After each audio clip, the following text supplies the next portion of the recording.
The spat between 1MDB and its UAE counterpart IPIC is getting serious. The Abu Dhabi Sovereign Wealth Fund is now demanding $6.5 billion from 1MDB and its sole shareholder, the Finance Ministry. And it's bringing the dispute to the London Court of International Arbitration. In a submission to the UK institution, London-listed IPIC said that 1MDB and the Finance Ministry have failed to perform their obligations under a bailout deal. That's left IPIC no choice but to pursue its claims in arbitration.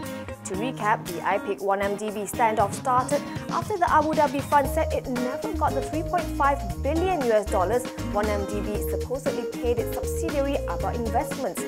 That money went to another Arbitration Investments registered in the British Virgin Islands, which IPIC says isn't related to the group. In an emailed response, 1MDB said the fund and its legal counsel will review IPIC's request for arbitration once it has been served with a copy.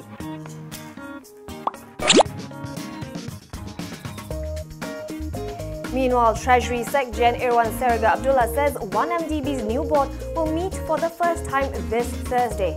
Irwan was recently appointed to head the fund's board.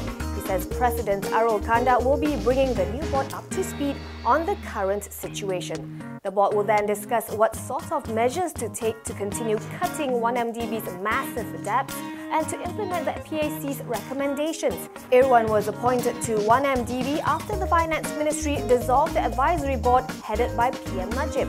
This after the PAC found major weaknesses in the fund's management and uncovered $4.2 billion of unverified transactions by 1MDB. The committee had singled out former CEO Shahrul Halmi, triggering the collective resignation of the previous board.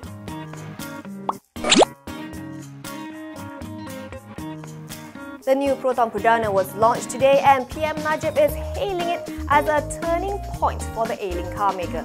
More pointedly, he said it marks the end of an era of political interference by his mentor. The Prime Minister said Dr. M's heavy hand in Proton's strategy, management and business model was why it was struggling in the first place. Now the car maker needs to prove itself and focus on building up a strong export program as well as identify a strategic foreign partner, which it is pledging to do in a year's time. This was part of the requirements attached to a 1.5 billion ringgit soft loan granted by the government in April.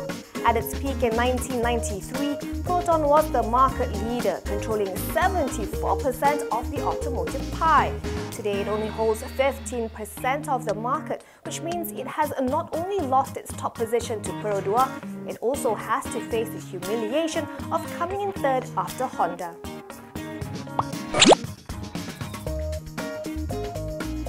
Consortium Zenith BUCG says it's still waiting to get paid for the 100 million ringgit worth of work it's done so far for Penang's mega integrated infrastructure plan.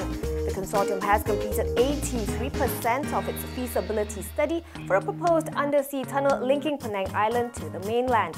It's also finished similar studies and detailed design work for other projects that make up the 6.3 billion ringgit mega plan. About a month ago, Zenith received a stop work order from the state with regards to the undersea tunnel, but no check was forthcoming. Instead, the state government transferred 1.49 hectares of land worth 135 million ringgit to the group. Land Zenith's chairman, Zarul Ahmad, says it has no interest in. If you have somebody who wants to take the land, if you think that the land has got better value than what is given to me, please by all means take it at court. This project Zenith is working on is an initiative aimed at easing congestion on the island. It comprises of 3 highway packages as well as the undersea tunnel. The consortium expects to start work on the highways this September. And see about more toll hikes coming your way? Well, it is true that several highways are entitled to increase the toll rate this year based on the concession agreements. But the Association of Highway Concessionaires Malaysia says there's no final decision just yet on whether we'll see higher toll rates this year. This is because the concession companies and the government are still in negotiations. According to a media report, the government will be deciding in the near future on just how much more highway users will be paying at the 8 highways. Otherwise, the government would have to pay the toll concessionaires 539 million ringgit in compensation.